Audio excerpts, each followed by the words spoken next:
Hi, and welcome to Dark Window. I'm your host, Jim Mann. Here on this program, I will be talking with many of the leading investigators, researchers, and authors on the topics of UFOs, UAPs, alien abductions, extraterrestrials, and a host of many other fascinating and related topics. So please join me and my guest for the next hour as we reach out. This is Dark Window on KGRA Digital Broadcasting. And hello, everyone, and welcome to Dark Window. I am your host, Jim Mann, and here in the studio with me today is another very special person, and it's her second time back, is Nancy Rynes. Now, Nancy is an inspirational speaker. She's an artist. She's a scientist. She's the author of several books, Awakening from the Light, Messages from Heaven, and Walking in the Light. Books detailing the lessons that she learned from two near-death experiences. She refers to herself as a spiritual explorer, and we're going to get into that a little bit more than we did last time. So Nancy has been featured on NBC's Today Show. She's been on Netflix series Surviving Death. She is a popular keynote speaker at conferences and radio programs across the country. Now, she was on one with Dr. Eben Alexander in Vail, Colorado, the symposium that they had up there a few years ago. Nancy has been a strong proponent for bridging the gap between science and spirituality. I think that's very important, something we all need to really start understanding. She's known for her fun-loving, lighthearted, kind of girl-next-door demeanor. Nancy loves teaching others how to live a more purposeful and joyful and creative and inspired life. So Nancy, welcome to Dark Window. It's glad to have you back for the second time. How are you? Thank you so much for having me back. I really appreciate it. I'm happy to be here. So how are things going down there in Tucson? Oh, it's awesome. This is the good weather season. We are in amazing, beautiful weather. I'm loving getting outside and hiking and just enjoying. Oh, yeah, it's hiking season again, isn't it? It is, yeah. It's 45 degrees in the morning, but it goes up to 75. Yep, that's perfect. That's perfect. So perfect. Well, okay. It's good to have you back. Last time we talked about your near-death experience, your NDE, which was an amazing story.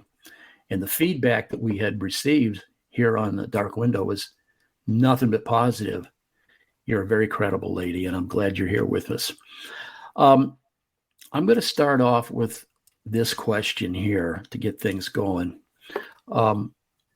Has your outlook on life or your approach on life changed since your near-death experience? And if it has, tell us how things have changed. Yeah, so it's completely different. How bad? Before, I'll kind of try to lay it out like how I was functioning before. I was in a state where I was anxious most of the time. I was a very fearful person. Very closed off, and which you don't want to be you don't want to be that way if you're a scientist, but I was very closed off kind of in all aspects of my life, and very protective of my own personal space, like not wanting to really make a lot of connections with people, really just not in a good place, a good place in my life, and also just like super skeptical and almost judgmental about people who were exploring spiritually, who were open to other things happening in this world besides what we can see and touch. Right. Yeah. And that's really shifted. And one of the things that I was super fearful of, and I think this is really important to call out, and it's so normal, especially for people who are skeptical of spiritual anything. I was terrified of dying. Like, no kidding. It would sometimes wake me up in the middle of the night and I would just shake in terror at the thought of death. Like that's how afraid I was of death. And that fear of death really colored my life. When you're that afraid of something, it kind of hobbles you. It's like putting shackles on, and it just held me back in so many different areas of my life. And what happened was after this, especially after the first NDE, that main one that we talked about last time, that fear was completely removed. Like that fear of death, gone. It was absolutely gone. And what that allowed me to do is really live life. And I sort of like dove into life in a way that I hadn't ever before. Much more open, obviously, much more open to spiritual things. I mean, I'd gone through like, the spiritual fire, if you will, that trial by fire. So I was really open to that now and very inquisitive, and questioning, and not trying not to be judgmental or dogmatic about anything, just like sucking up all this information and trying to process it. But the fear was gone. And when that fear was gone, it was like a huge weight was lifted off my shoulders, and I felt like I could really live. The other thing that I noticed, and this took a little while, after that first NDE, I was much calmer, like just in a calm state internally for most of the time. Like before, I was anxious and agitated. That was gone. Like I was like Zen all the time. That was Zen Nancy, and I'm still that way. And my friends even commented on it. Now they noticed it quicker than I did. That they saw that in me before I even noticed it. But that Zen, kind of that Zen feeling, it just has gone deeper and deeper. Like it's grown. It hasn't gone away. And so I'm sort of on a much more even keel.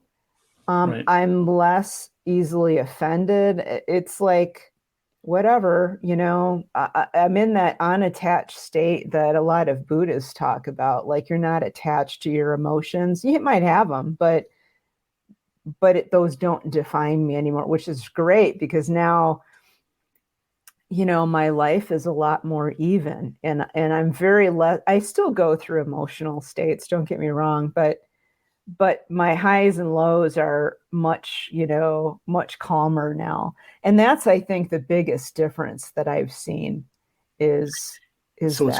it's kind of like, what's that old saying? Life is full of stuff, and but don't stress the small stuff, and it's all small stuff. I wish I could make myself believe that. Yeah. I go to It work and get all feels worked up big. about stuff at work, and I come home and I realize, I've got a life. I've got a family. I've got things that really matter. Yeah. So why am I getting worked up at work? Why do I let some little thing like who misplaced this tool or something like that? Well, Nancy, was it just the NDE that helped you make your shift, or was there other stuff involved? Was it just the NDE? Yeah, a lot of people have the misconception that you have a near-death experience or something like it. There are other things that can happen too, but they think you have one of these extraordinary experiences, and all of a sudden you're enlightened, and that's so far from the truth. Right. It's basically like, for me, I liken it to a door opening, and the door to a better life, the door to a more connected and inspired life opens to you, certainly when you have an experience like this. But you have to walk through it, and you have to keep walking, once you're on the other side of it, because it's a process. You don't have to have a crazy experience like mine in order to cross through that door either. You can do it on your own without getting hit by a truck. You don't have to go through that. You don't have to get run over by an SUV. No, Out. I don't recommend it. Trust me, Yeah. it's just not good.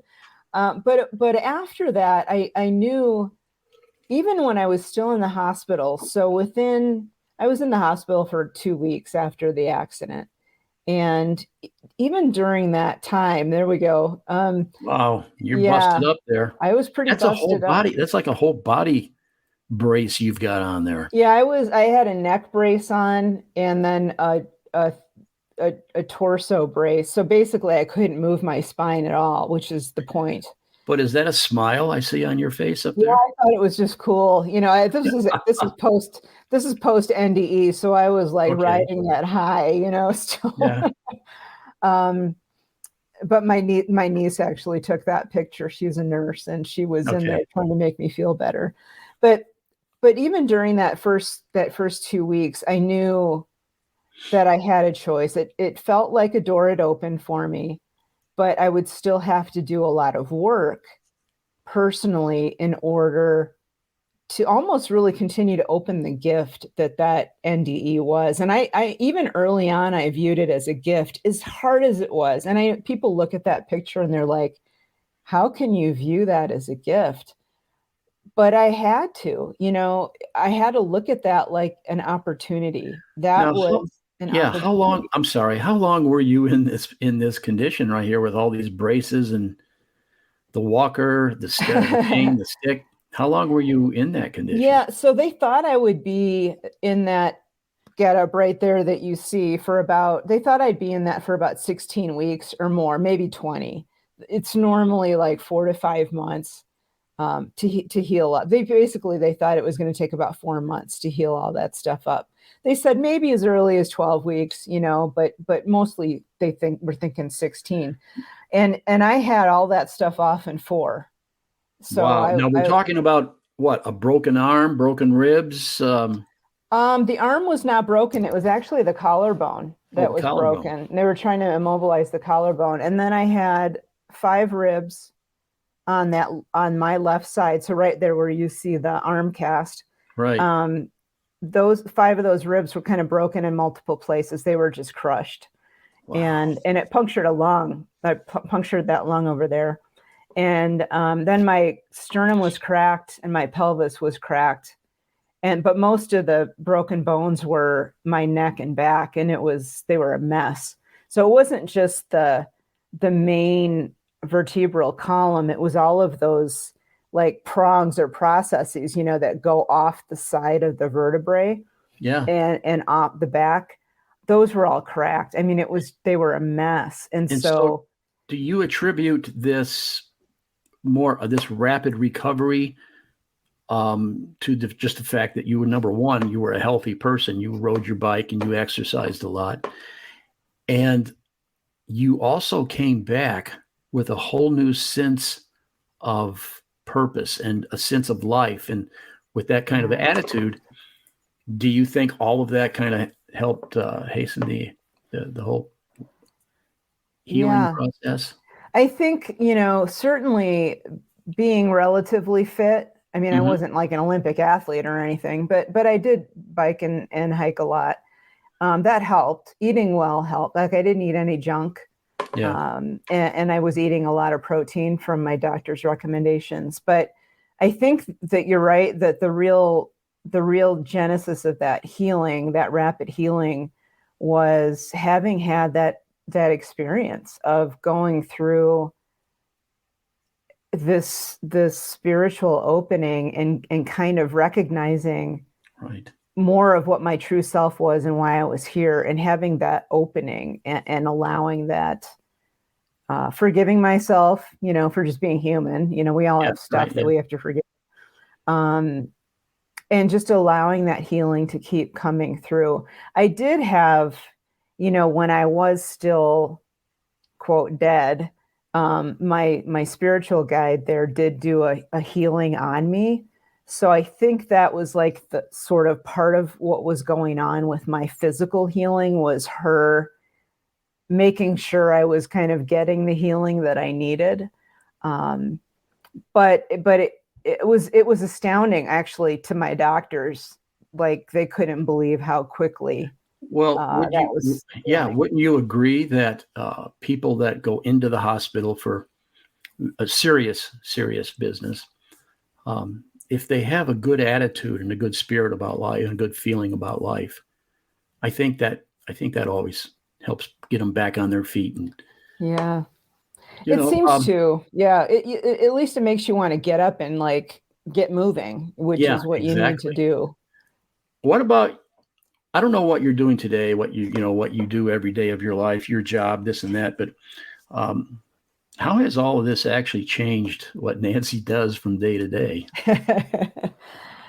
I think I put a lot more focus on, first of all, maintaining my personal health. And that means physical, emotional, spiritual, all three of those. And that's really what ended up being the genesis of my book, Walking in the Light, which is Oh, yeah, good point. that's taking care of, yeah, that one. Thank you. That book was, I tried to put in all one volume exactly how I took care of myself in order to get to where I am now.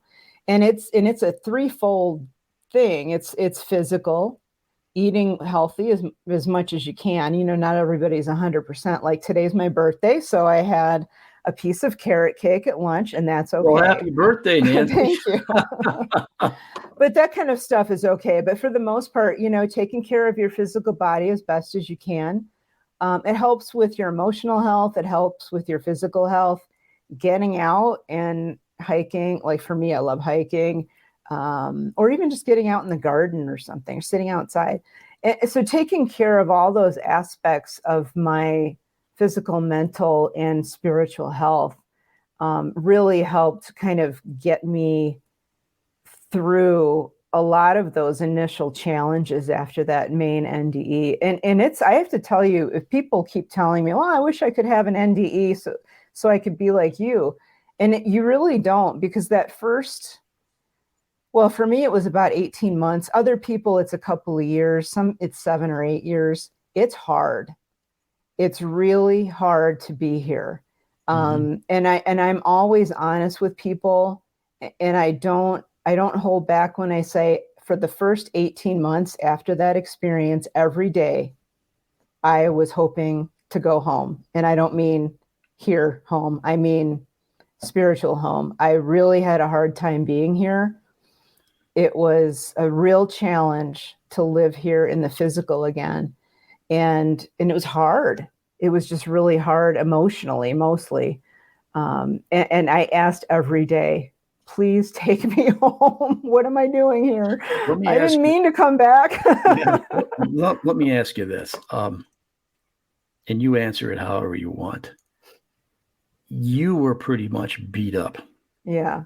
I mean, just about every bone in your body was busted. Um, you had a great recovery. You came back as a much more positive person, much more enlightened, but still you're living in that physical body that got ripped up and broken apart. What do you deal with? Do you have back problems or shoulder problems day to day? Do you Mm. have limitations? I don't expect you can go out and do 100 push-ups and I and can and, actually do and you're 100. really Yeah. Yeah. well, good for you. You um, know. the only thing, so my back is actually, I was talking to someone about this morning. Um, my back is actually better now than it was before. Seriously. Yeah, I had so many back problems as in my late 30s and early 40s, and nobody had been able to diagnose it. It Mhm. was, I mean, it was debilitating almost. Sometimes I'd go through debilitating bouts of back pain, lower back pain. And when the surgeon got in there and opened me up to install all the metal in my back, after the accident, he came out afterwards. He's like, "Did you know that you had really bad scoliosis?"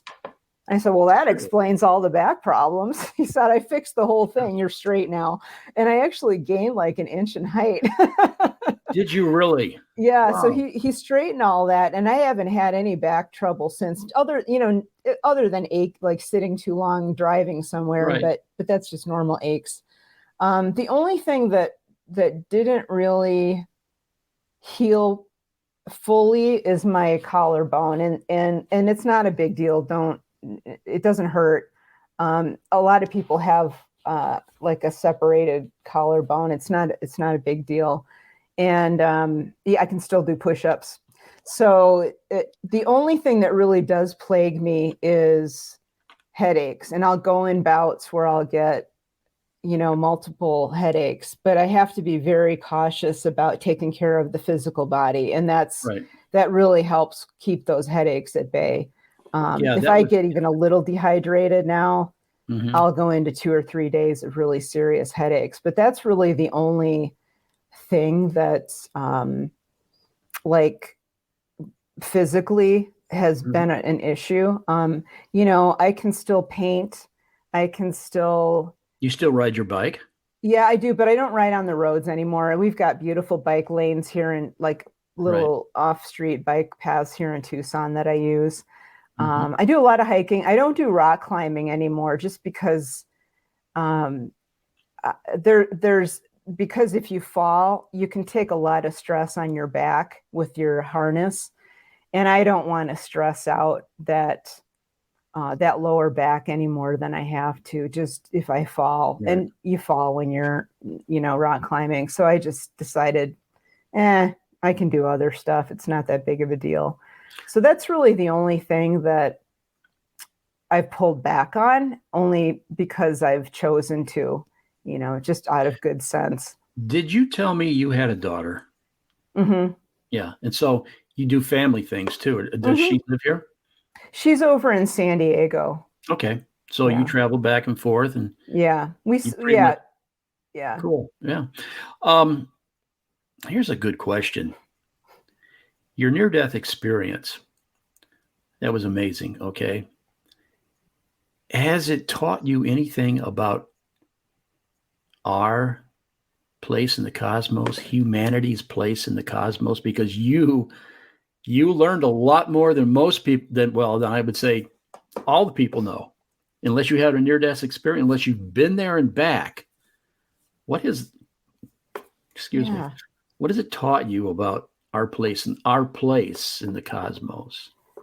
The interesting thing is it's taught me a lot and I still have a lot of questions, so it's not like I've learned the secrets of the universe. I Mhm. wish, Right. because then I'd have like, 20 bestsellers by now on the Sure. New York Times list. But it's certainly shown me that we're much more than just this physical person sitting here on this one little planet in this ginormous universe. Like if you start thinking about the size of this universe and that you're just this one little person here, it can be daunting if you think that all you are is this one physical person here, and that's it. That there's no connection to anyone else. That when you die, that's it. You're gone. What it showed me is that our consciousness is not only eternal, but it's more expansive and connected than any one of us probably understands. And I still don't, I'm still astounded when I find more and more evidence about how connected that we are. Like, being able to remote view, you've had Tracy Dolan on, and Right. Yeah. just the fact that we can do that kind of thing and be accurate um, is astounding, and there's a consciousness aspect to it that that consciousness, and I'm totally on Max Planck's court with this, like when Oh, he said consciousness is not it's not an accessory, it's essential. it's essential. It's essential. And everything is really based on that consciousness. And I totally get by that. I mean, that's how I see all of this. And so that consciousness is connected really intimately throughout the universe. There's a great book that Dr. Travis Taylor, the Skinwalker Ranch Right. fame, Absolutely. he wrote. I love his book, and I think it's called The Science Behind the Secret.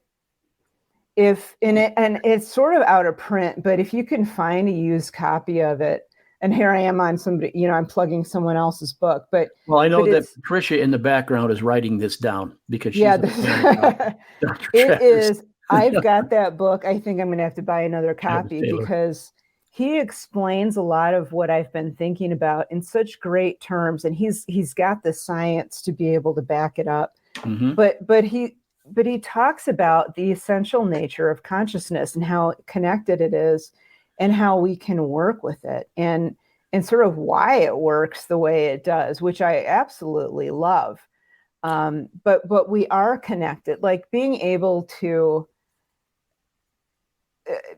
like when I woke, I tell people this story all the time. Like there was a time when I woke up one morning, and it'd been 3 or 4 months since I saw a friend of mine. She's quite a bit younger than me. And she and her husband they were not planning on having kids the last time I saw them. And I hadn't seen her in months. It'd probably been 3 or 4 months since I'd seen her. And I feel bad to say I hadn't even emailed her much in the intervening time. But I woke up one morning, and I lived 1,500 miles away. Wow. And I'm like, oh my God, she's pregnant. I'm not going to say her name, but she's, oh my God, why she didn't tell me she was pregnant? Why didn't she tell me she was pregnant? And I thought, well, wait a minute. Last time I talked to her, she didn't want to have kids for another 5 or 6 years. So I pinged her. I think I actually texted her and said, "Are you pregnant?" Really? She said, "How did you know? I just found out this morning." And I said, "Well, I guess we're connected in some way." So that's that conscious. It's a weird little, story, but yeah. So your concept of reality is completely changed. It is. We're not just this thing stuck in a physical container. We're in a physical container, but our consciousness is sort of flowing out. It exists outside of it as well, and we're all connected to that. It's sort of like a big network of consciousness. That's how I look at it right now, anyway. And so let me back up a minute. Yep. Dr. Travis Taylor, what was the name of his book? I think it was called The Science Behind the Secret, or The Science of the Secret. Okay. It's been out for probably 10 years or so. Has it really? Yeah, maybe longer. And it's out of print. I think I had to find a used copy on Amazon. But it is out there, and I can supply you with that link later if you still can't find back to your thank you. So back to your comment about reality. I mean, in your near-death experience, time was way different. It wasn't wasn't linear like it is here, is it? Was it? No. No, time didn't pass the same way, and it may have passed, but it was at a very different rate. I personally didn't notice like this flow of time at all. So I'm still on the fence about that as far as like in that spiritual state of existence. But I liken it to, like if you're, let's say for anybody that like when they were kids, they used to have these train setups. My dad was totally into model trains. So he would, at Christmas time, he would set up these model trains around the Christmas tree. And if you're, like if you stand up and just look down on that little train town, with the little buildings and stuff, you can speed those trains up and slow them down, and speed them up and slow them down. But you standing above it aren't really existing at that level of activity, and you can change, that changes, and you can kind of access any time on that little circle if you want to. And that's really how I look at it. Like here, we are in a flow of time, and that's still very, I have yet to hear a physicist be able to really give me a good explanation as to why time flows. I don't think I've heard one yet. There may be one out there. I may just not have heard about it.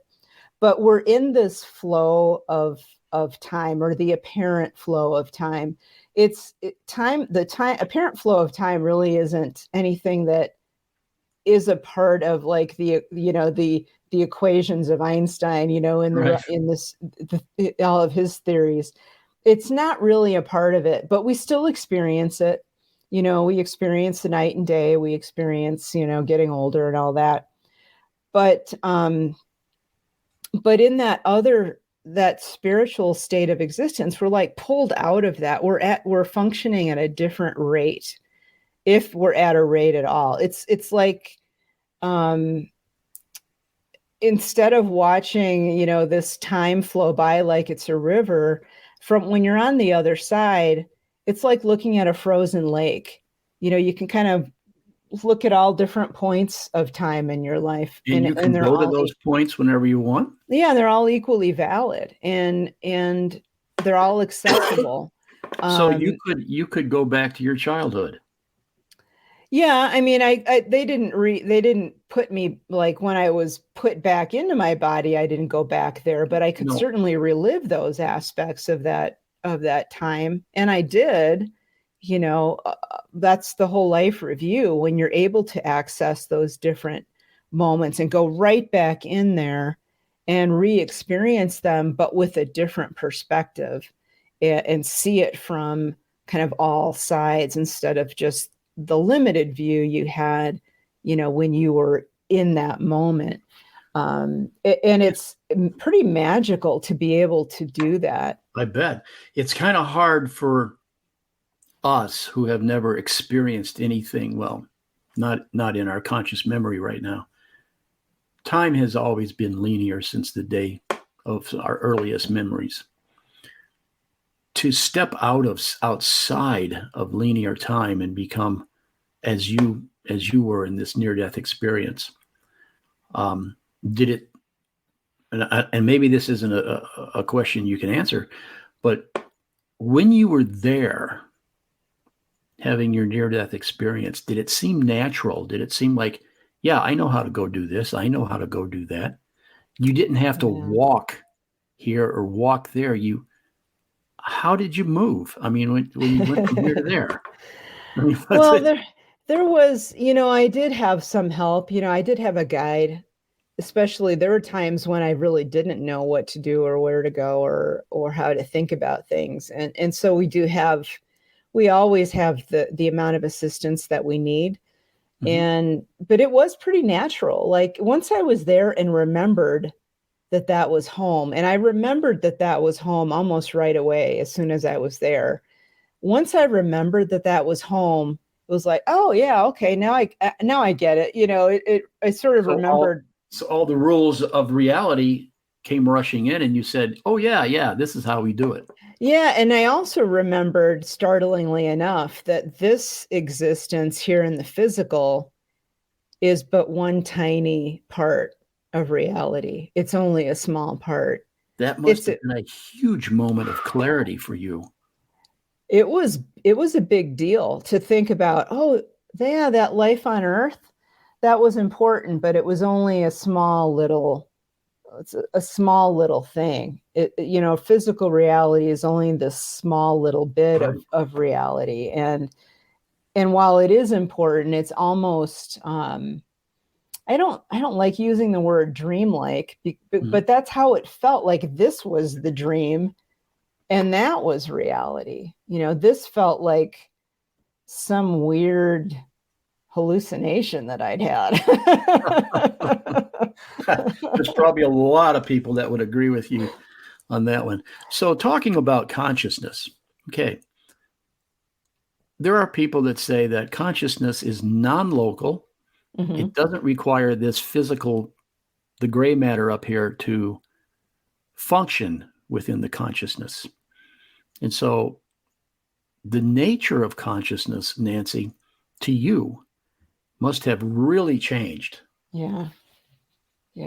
I thought, beforehand, I thought it was just some, an unexplainable state of being that was produced by the brain. And after, especially, I learned right away during the accident itself. People can go back and listen to the first interview, but there was a point during the accident where my consciousness was separated, where I had a part of me that was in my body and a part of me that was outside of my body.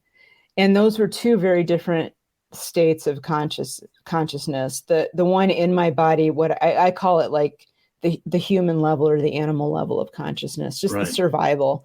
But that other part was the soul level or higher self level. And that was my first clue. I remember thinking, I'm laying there, on the pavement trying to figure out what to do. And this vehicle had just hit me. And one of the first things I thought of was, that was really weird. And that right there is going to change the way I look at the world. And then I, went off into pain mode and being scared and all that. But there was a moment there of clarity, like, this was important. I need to remember this.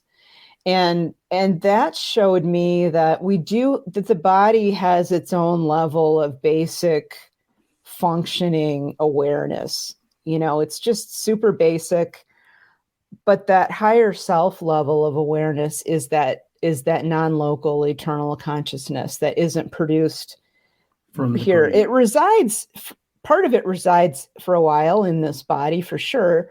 Like a newscaster signal would come through your television set, that's sort of how I look at it. It's like our consciousness is sort of being projected into this body for a while, but it isn't produced here. Like that, the news, like when Dan Rather or Mike Wallace or whatever was on television, they weren't in your TV. That was just a projection of their. Yeah. So that's how I look at it now. And it certainly is not produced by the brain. It may be residing here. There may be some tie. It's kind of like the receiver here, right? And the speaker. It's how our consciousness interacts with this physical reality. Let me ask you this: while you were in this near-death experience, could you explain why we're here? Why we are why we are humans living in this three-dimensional reality? What is the point? That's a good question that I don't know that I can answer. I mean, just on a small scale, there seems to be, for each individual soul, has reasons for choosing to incarnate or to have an experience here in this 3D reality that we're in right now.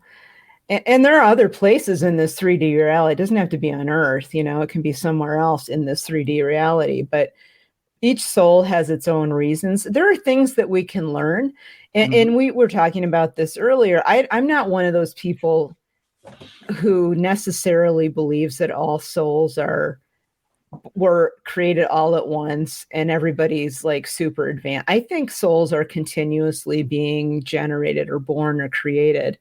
And so we have a lot of learning to do. And some of us want to just experience this physical dimension, this 3D, the 3D, well, 4D, if you count time. And we want to experience it. Some of us want to just know what it feels like to have a family and to eat ice cream or have chocolate. I know Anita Morgiani talks about eating chocolate, that's her thing. So we have good Oreo, Yeah. I'm gonna know. For me, it's carrot cake at my birthday, Yeah, so that's, we all have those things that we want to experience, but there are some things that we can really learn here that's may take longer to learn somewhere else or in a different dimension or a different energy state. Because, I think reality truly is a lot more complicated than I can wrap my little puny brain around right now. But at least in this physical reality, we can learn how to, like one of my lessons is how do you be calm and present and loving in a place like this, where it's not so easy to be that way, where you feel sort of cut off from your spiritual team.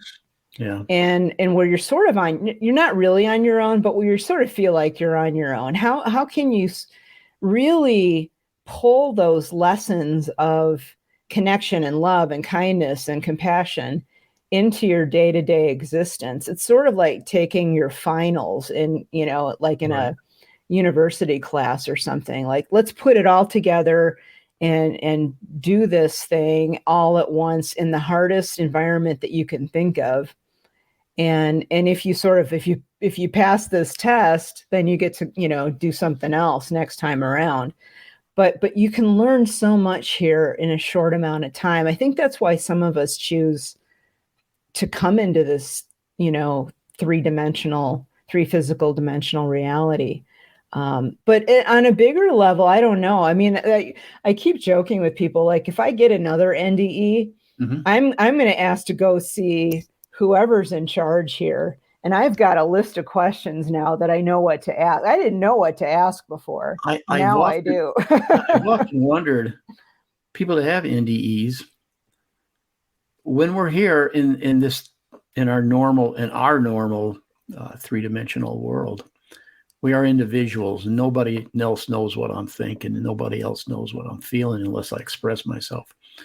Now, if you have an NDE and you're in an entirely different dimensional reality, do you feel the same reaction? Do you feel the same emotions? Do you react the same to other people as you do here? I mean, do you still feel like a private individual on that side, on the other side? It's sort of both. It's sort of private yet connected. And the thing is, you can sort of open yourself up a little bit to connecting with I call them my spiritual team, those people that are helping you or around you. You can open yourself up and just allow these energy connections to be made. But then you can say, no, I'm done. We can close down now. And you can be either or. When you're connected, though, there was a time, and it's in my book, Awakenings from the Light, but I think it was if you go to the chapter about taking care of the earth, I think that's where this story comes in. But it was my main guide was there. Yep, there we go. I think it's one of the middle chapters about, anyway, taking care of the earth.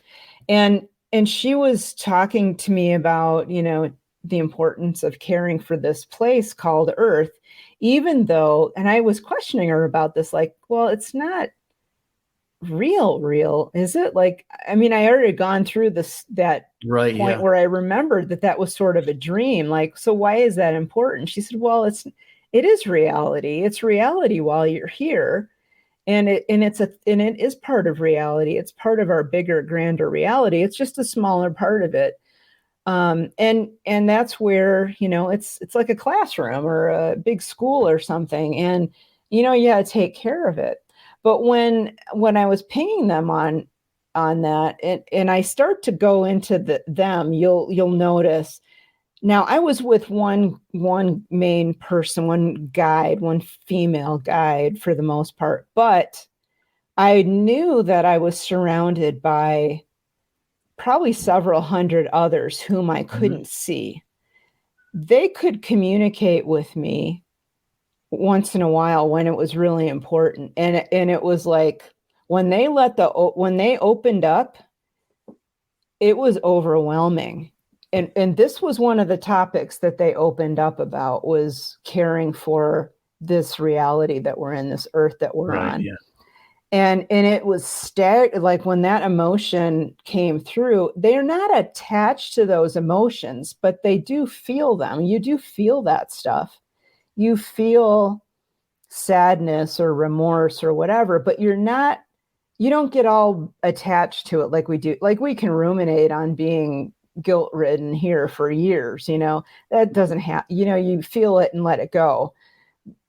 But I could feel their sadness about certain things, like, the way that we have polluted certain areas of our planet. And it was like mind-blowing to feel all that coming through. And I had to shut it off. It's like I had to shut it down because it was just too much.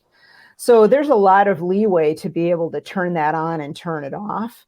But you still do have a sense of being a self, but also at the same time connected, to this Right. greater network.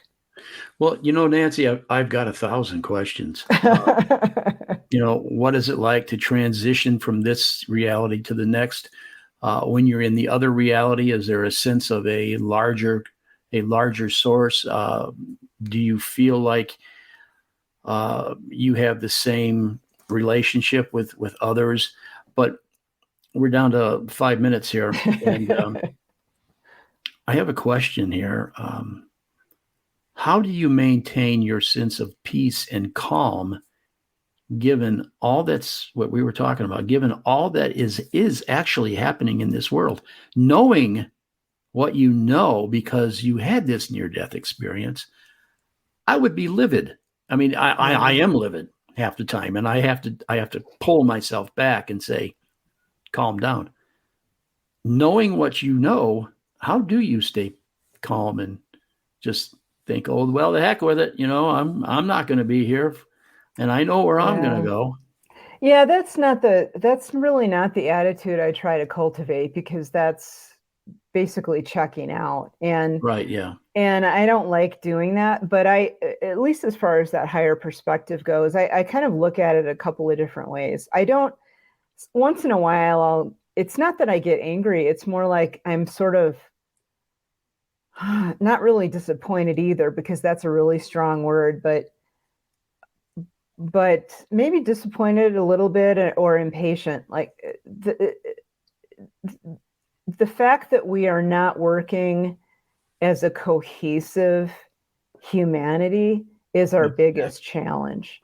And that's the biggest hurdle that we've got a lot of other stuff going on that it's really at a lower level than that. But overall, that's our big challenge. And I know. Given the fact that we could escalate into a nuclear confrontation with each other.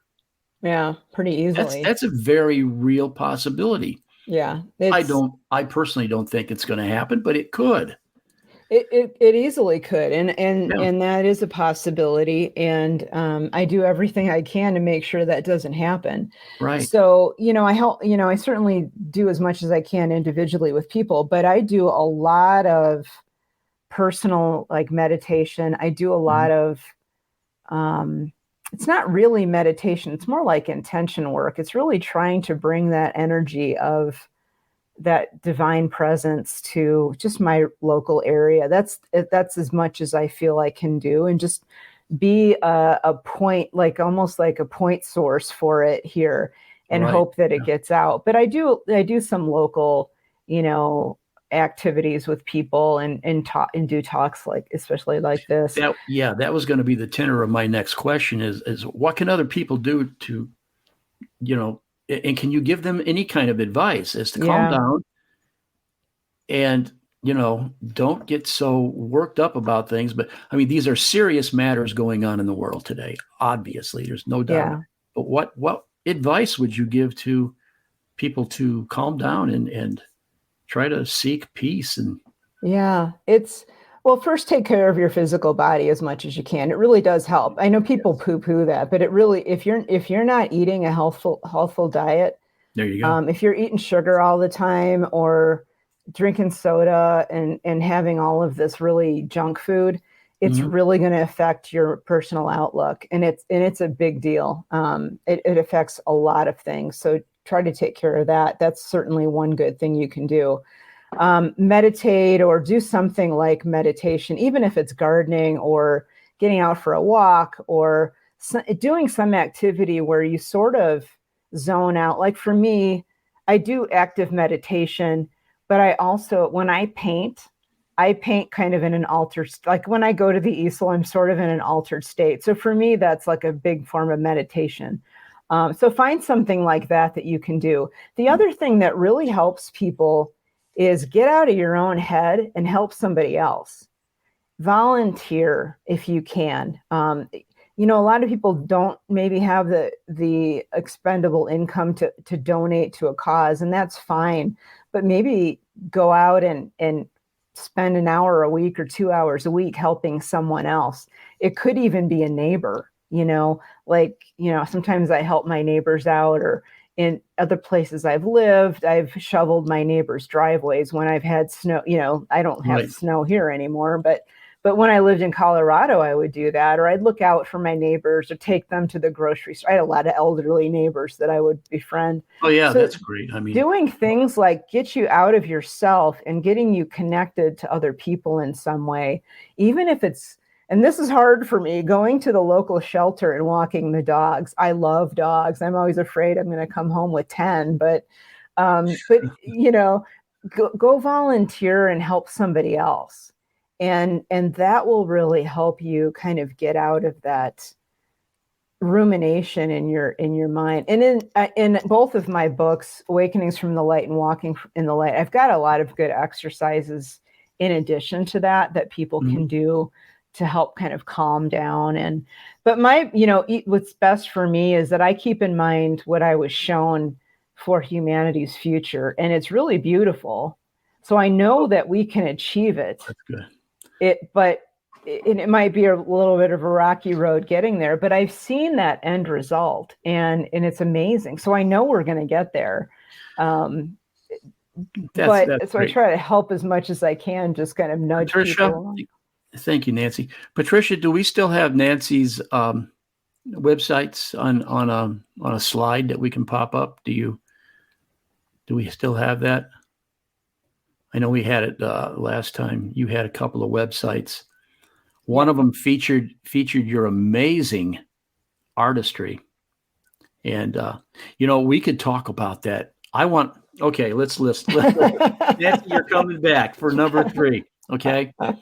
I want to talk more about what moves you to make these really nice drawings and paintings. I also have a number of other questions, and I know Patricia does because I know she's backstage writing things down. We could talk about this stuff some more. So are you willing to come back to a number 3? Oh, sure. Yeah. Because we can talk and talk. And I love this. This is a very big part of why I even started, or I should say we started the whole dark window thing. And that is, humanity looks through a dark window and there's light if we just look in the right place. And people like you are bringing that light. You're giving us hope and reason for answers to a lot of things. So cool. We're done here. We're out of time. There you go. Walking in the light. Yeah. And talking about how you help people. So this was a wonderful, again, another wonderful interview. Nancy, I appreciate you coming back. And we're out of time again, like I said. So I want to thank everyone for joining us here. And on behalf of Nancy, my guest, myself, Jim Mann, and my helper behind the scenes, Patricia, thank you, everyone. This is Dark Window. I am Jim Mann, your host. Please join us again and have a wonderful day. Thank you very much.